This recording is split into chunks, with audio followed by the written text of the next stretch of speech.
2, 1. Okay, good morning and welcome to our interview with football finance expert, academic and author, Mr. Kieran Maguire. Thanks for the invite, guys. I'm also joined by a few of my fellow course mates who will be asking questions, Chris, Max, Hazefa and Ben. So we have a couple of questions for you regarding non-league football finance during the COVID-19 pandemic, and the first question comes from Max. So, hi Kieran. So due to the closure of stadiums and games not being played during the lockdown, how do you think match day commercial revenues have been impacted in the short term? It's a disaster for those clubs that are unable to play before a paying audience. At the start of the season, those clubs below tier 6 were allowed restricted audiences, so they were able to generate some money. But if you take a look at non-league football, it gets money from 3 sources, from match day and commercial, as you were inferring. There is a small TV deal, but it's really not worth even talking about. So therefore, the clubs are generating 90% or more of their revenue from fans turning up. And if the fans turn up, then the sponsors are prepared to sponsor because they see that their products are being seen by fans. It's worth doing the perimeter advertising. If the fans aren't turning up, there's no point sponsoring. It's a bit like, you know, when a tree falls in an empty forest. There's nobody there to hear it. Yeah. So it's been a huge challenge for clubs. We've lost relatively few. Clearly, Macclesfield Town disappeared, but they were never quite non-league. They were eased out of the EFL because they were in a lot of trouble. We've seen a few fall to date, but a combination of goodwill from fans, some goodwill from players, the furlough scheme, and all of the other things put together have allowed clubs to survive. But that's it. It is survival, and how long that can continue going forwards, we don't know. Okay, great. Thank you for that. You mentioned the furlough scheme, yeah? Have the government done anything else to support non-league clubs during the pandemic? And if so, what initiatives have they done? Well, we've had the furlough scheme. We've also had the tax pay delay scheme, which meant that if you owed money on payroll taxes, so if you've employed somebody and normally you'd subtract their employment taxes, you pay national insurance. Well, the government has allowed clubs to delay paying that, so that's helped as well. I think the biggest boost to non-league football is that it has been now given a £10 million grant from national lottery funds, and I think the government was very keen to push that. So it's not direct government help, but there certainly was government support for that. Yeah. That in itself has led to a huge squabble between non-league clubs arguing about the means by which you're going to slice the cake. So we got this 10 million pounds of cake for money coming into National League, National League North, National League South. The clubs, or many of the clubs, thought that money was going to be allocated based on attendances, but it's actually being based on which division they're in. And some clubs in the National League and the National League North have been given a 15% bonus on top. Okay, so some clubs think it's unfair in a way. Yes, I mean, we've had on the podcast that I do, we've had some Dulwich Hamlets, we've had Chester FC directors and senior executives, and they come in and say, well, we don't know how it's been allocated, and we don't think it's fair. So it has led to disharmony in the ranks. Okay, great, thank you. Max, do you have a follow-up? Yeah, just like as you said with Macclesfield Town, and obviously Bury went under before that. Can we see like more teams possibly going under in the near future? With like obviously the likes of Southend United have been in trouble. Are we going to see more National League North and South sides going down under, or is there a problem within the EFL and the owners and directors tests For example, with Oldham Athletic as well, they've had some issues. So just wanted to follow up with that, really. There's an endemic problem within football. I look at the finances of all clubs. Now, I think I worked out that 21 clubs in the National League were losing money before COVID-19. You can't blame that. You can't blame that on the Premier League. You can't blame that on parachute payments. If you take a look at the clubs in League 1 and 2, the vast majority of those clubs are losing money as well. And again, the finger is pointed at the Premier League. But I'm always happy to slag off people when I think they deserve it. I'm not convinced that Liverpool, Manchester United, and Chelsea are responsible for the wage levels paid out at Morecambe and Southend and so on. So there's a problem that clubs have been living beyond their means for far too long, and that ultimately comes down to the owners, sort of linking into your second question. Yeah. If the owners, this is the way it should work. If I go into my boss and say, "Hey boss, I'd like a 20% pay rise," he turns around to me and says, "We can't afford to give it to you. Yeah, we think you're good at what you do, perhaps, but we can't afford it. Move on." In football, they give them the money. So too often now, what we have seen over the summer, and I've spoken to some people in lower league, is we're seeing, first of all, a reduction in the length of contracts. So in the National League, it was quite common to have 10-month contracts, and those contracts would expire at the end of April, and then you were genuinely worried. Yeah, we've spoken to people who play in non-league football, and they say, yeah, what do we do for May and June, because we're not getting paid?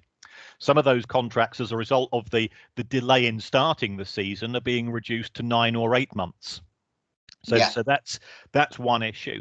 There's certainly been downward pressure on wages as a result of COVID, and I think Joey Barton he commented that the highest paid player at Fleetwood had effectively taken a very significant pay cut, or the highest paid player had moved on, tried to finding himself another club, and whoever replaced him came in on half the wages. So there are issues to do with finances. It has shifted the balance of power away from players towards the club owners, so that will push wages down. Owners and directors test. The trouble with it's very difficult to tell in advance that the owner is going to be a scumbag. Yeah. Because if you take a look at what happened at Charlton, Duchâtelet sold it. The two guys that came in, people thought they were going to be fine, and then things started to unravel very quickly. And I don't know whether you've ever seen the Instagram posts with the allegations of fairly expansive lifestyles being employed by one of the owners. Then Charlton was sold to a lawyer based in the Northwest, or so they thought, but the EFL rejected him under the owners and directors test. So Thomas Sanderson's come in. He thought he'd bought the club, and then last night another legal rule. So it all becomes very messy. So to have an owners and directors test that works efficiently is very, very difficult to employ, because what happens if somebody makes promises and then reneges on those promises, as we've seen happen at Wigan Athletic? New owner came in during the summer, said, yeah, I'm going to pay the wages, and then 2 weeks later said, no, I'm not. You go, well, what can you do? Exactly. Yeah, absolutely. Did you have the next question as well, Max? Bringing it back to non-league, or? No, that's everything I've got to say there. But so thanks, Kieran. You're welcome. Chris, do you have the next one? Yeah. Okay. Yeah. So going back to non-league clubs, do you think the financial damage done to, I would say, most of them is going to be terminal, or are they more resilient than what we think? Because we know they're in trouble, but are they actually gonna? Are they going to die? Is there going to be divisions that can't fulfill teams? I honestly think that football has a way of escaping the worst. Within a couple of weeks of Macclesfield Town Football Club ceasing to exist, we now have a Phoenix club that's come in, that's bought the ground. We've seen Wrexham, Bury, those clubs. I think the greatest return to football is Wimbledon. Not only have they managed to return to their former place of where they used to play football, they've crowdfunded for a new stadium. Similar has happened at Scarborough. So because there is this incredible love and affection for the game, that sense of identity, that having a club in your town or city means so much to so many people, I think that we will come through COVID. Some clubs might cease to exist in their current form, but they will be replaced. Yeah. In terms of managing to fulfill fixtures, the National League should be okay broadly. We're all pinning our hopes, of course, to when we come out of lockdown 2, the success of the vaccine, which we seem to have turned a corner. Whether it's the corner, we don't know, and we don't know what government's reaction is going to be, but the fact that some fans were allowed to attend the match at Windsor Park last night to see Northern Ireland play in the European Championships. We saw a couple of matches take place in Scotland over the weekend. Again, we're not talking big crowds, but you don't need big crowds to survive, especially if you are below tiers 5 and 6. I've been going to non-league games myself before the lockdown 2 commenced, and it was just a great experience because you're just there with other blokes having a bit of a chat. You can do that socially distanced. You can get yourself a pint, and it actually makes you realise what is important about football. I can only speak on my own behalf, of course. I can't represent any other fans, but I've watched matches on television from the Premier League and the Championship because I'm suspect like you, I'm football mad. And it's not football. It's watching a training session. No, it's different. Because, fans are football, and the owners don't realise that. The owners just think, or rather, no, some owners think. I think the owners of the big clubs, though, they've got loyal fans. They're just there to be monetised. But actually, what football fans do is that they turn an empty stadium, which has no soul, into a living, breathing organism. And watching that, seeing the reaction of the crowds when a goal goes in, seeing a penalty appeal and everybody's going up, is a significant part of the enjoyment of the game.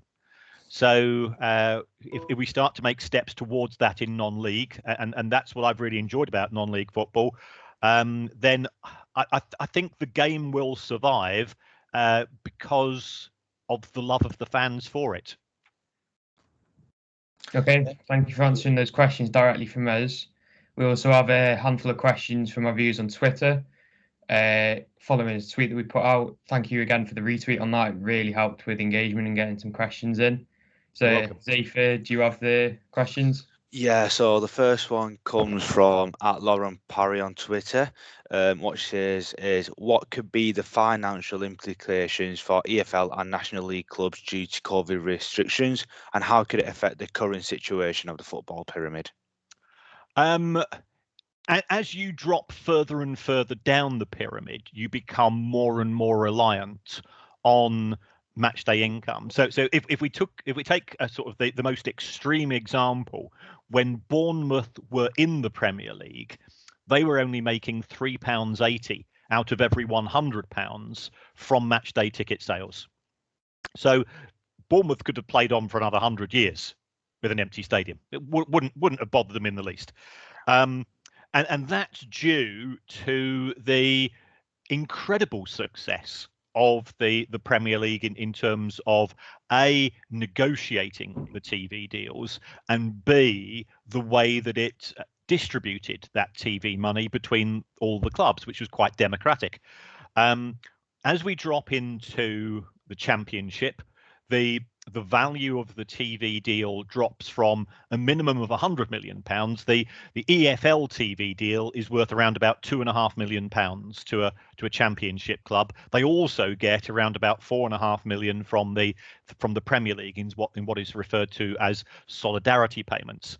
Now that £2.5 million then drops to around about 375,000 in League One and about 250,000 in League Two. So you see that as we drop through the divisions, and then you go into the National League, where clubs perhaps might be getting 10 grand from the BT deal. The contribution that is made by broadcasters is significantly lower, and therefore the clubs become more and more reliant upon, as we're discussing earlier, both match day and sponsorship. COVID has taken the fans away from the game, or rather, the government has taken the fans away from the game in terms of the way that it is dealing with COVID. Whether it's got that decision right or wrong is for others to decide. I'm not party political, but there were inconsistencies which have been discussed, I think, in many forums, in the crazy situation that you can watch a football game live in a cinema next to the ground, but you can't watch it in the stadium itself. So those inconsistencies, I don't think, reflect particularly well in terms of the people making the decisions. The clubs in the EFL, between them, they probably generate around about 240 million pounds a season from match day. So clearly that's a substantial sum of money. It's an awful lot less than the Premier League. The Premier League generates 680 million from match day income. So those people saying it's simple, the Premier League gives the money to the Championship and the EFL. Well, where's the Premier League's lost 680 million quid. It's also had to give a 300 million pound rebate to the broadcasters. The Premier League's down £1 billion. Where does it find the money to give to the EFL? So it's not as simple as just one part of football giving money to the other. In terms of the impact, could the government help more? Yes, it could. Should the government help more? I think that's more complicated, because you've got clubs in the Championship paying £226 in wages for every £100 that they generate. Well, that's just simply a poorly run business. So why should that business be rewarded by the taxpayer? I'm a taxpayer. I know from sort of the nature of the research work that I do, the average salary of a player in the Championship is £800,000 a year. Now, I'm a teacher, so I'm going, well, hold on, if I pay taxes on what I earn, should that be going to an industry which is paying people on average 800 grand a year? That doesn't feel right. And it's a difficult sell. And politicians, they've got to sell things to the public. So what the solution should be is tricky, but I think we are seeing the clubs taking advantage of the furlough scheme. I think it's the right thing to do, especially in the Championship and below. The tax issue, football clubs don't make profits, so they're not paying taxes on their profits to begin with, so that's not really an issue. But the government could cut the VAT on football sales. That would help them. That would help the clubs. It could come up with some sort of solution for the money which is owed for taxes as well. And that would be sort of a halfway house. That's fantastic. Yeah, cheers for that, Kieran. I've got another question here. It comes from our LED Crop. She asks, is there a specific strategy non-league clubs should be putting in place to survive during the pandemic? Are there any examples of clubs that have already put an effective strategy in place? Right. I mean, what I would say is that when you are in crisis, there's two things you need to focus on. Can we get revenue from alternative sources, which I think in present circumstances is practically impossible? Yeah. Well, it's impossible down. when we come out of lockdown, then we've got to start to be more innovative. Can we cut costs? And it's a case of going through. And some of this might sound pathetic. It's making sure that somebody switches the lights off when they leave the changing rooms. It's making sure that when you finished a match, the electricity's turned off in the showers, and you're not having the boiler going unnecessarily. So you look at every single expense heading, and it's thoroughly dull. That's what accountants are, as you're probably aware. I'm an accountant, or was an accountant. They are thoroughly dull people, but they go through and say, well, presently we cut the lawn once every 2 days. What happens if we cut it once every 3 days? We can cut costs in terms of the ground staff, and unfortunately jobs are going to be lost because you have to go through this. But if the jobs are lost, and it means that in 12 months we've still got a club, and then we start to return to some form of normal behavior, then those jobs can return to the game. So short-term sacrifices, short-term pain and misery for some people who are the unfortunate people who are potentially going to lose their jobs, and also perhaps some of the executives. We've seen at clubs, they've said, well, we're going to take pay cuts, or we're going to work on a voluntary basis, and can you outsource some of the things which are being undertaken at clubs? Could you get some people to come in and do those things, and say, tell you what, you do this, we'll give you a season ticket, or we'll give you a signed shirt. And if as a fan you want to help your club, that the goodwill from the fan base is already there. Sometimes you have to mobilize it. That's fantastic. Yeah, just a quick follow-up question on that. You get last weekend, Chorley beating Wigan in the FA Cup. How big do you think that the FA Cup's going to have an impact on Chorley? Well, if you take a look at the money that they earned, it was fantastic. They now go through into the second round. I think I've not got the figures in front of me, but I think it's around about something like 30 grand. So that keeps a club going for another month. If that match is also going to be broadcast by either BT or the BBC, then it's further good news. So an FA Cup run is essential, and that's why having replays in the FA Cup is something which should be cherished. And I can understand the position of the leading clubs in the Premier League not wanting them. Is there a case for saying, well, if we commit, say, to at least the fourth round, then those smaller clubs for whom these are amazing paydays, we are sort of offering them some protection, but we're also offering their fans an opportunity to see the club that they love. You take Shrewsbury last season playing Liverpool twice. We're giving them the opportunity to do that and to take away memories. And speaking as somebody who is clearly probably older than you five guys put together, when I think about my life as a football fan, it's the memories that count. I can remember as a Brighton fan going to Anfield in 1983, fifth round of the FA Cup, and winning 2-1 at Anfield. Now, I will hold that memory with me till the day I die. And that's what football is so great. It's those shared experiences, shared memories that accelerate and generate the love that we all have for the game. That's perfect. Cheers for that, Kieran. Okay. Does anyone else have any more questions, or are we all done? No, I think that's it. That's all right. Fantastic. That's all right. Okay.